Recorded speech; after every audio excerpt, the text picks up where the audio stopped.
A body of mass 1 kg is suspended with the help of two strings, making angles as shown in the figure. Magnitudes of tension 1 and tension 2 respectively are in Newton. बिल्कुल easy question है, figure में ही draw कर देता हूँ. देखो, horizontal और vertical forces हमें equate करनी है. तो हॉरिजॉन्टल क्या हो जाएगी, T2 cos 30 और T1 साइन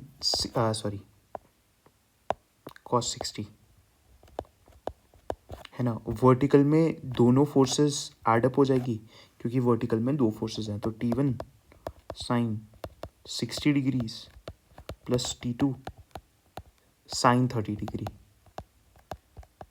अब इन दोनों को इक्वेट कर देते हैं और इन दोनों को इक्वेट कर देते हैं. क्यों कर रहे हैं, क्योंकि फोर्सेस बैलेंस्ड आउट होगी, क्योंकि ये हमें स्टेशनरी दिखा रखा है और बता भी रखा है कि स्टेशनरी होगा. ठीक है, इक्विलिब्रियम पोजीशन पे है. तो T1 साइन 60 की वैल्यू डाल देते हैं प्लस T2 साइन 30 की वैल्यू डाल देते हैं 1/2 इक्वल टू mg होगा. क्यों, क्योंकि वर्टिकल फोर्सेस इक्वल होंगी इक्विलिब्रियम पे, क्योंकि. तो और T1 इंटू कॉस 60 की वैल्यू डाल देते हैं 1/2 इक्वल्स टू T2 कॉस 30 की वैल्यू डाल देते हैं √3/2. तो T1 equals to √3 times T2 है. ये वैल्यू इस वाली इक्वेशन में डाल देते हैं. और ये कैसे इक्वेट किया मैंने, ये यहाँ पर ये मैंने वर्टिकल फोर्सेस इक्वेट करिए, बैलेंस आउट करिए. ठीक है, T1 की वैल्यू डाल देते हैं √3 टाइम्स T2.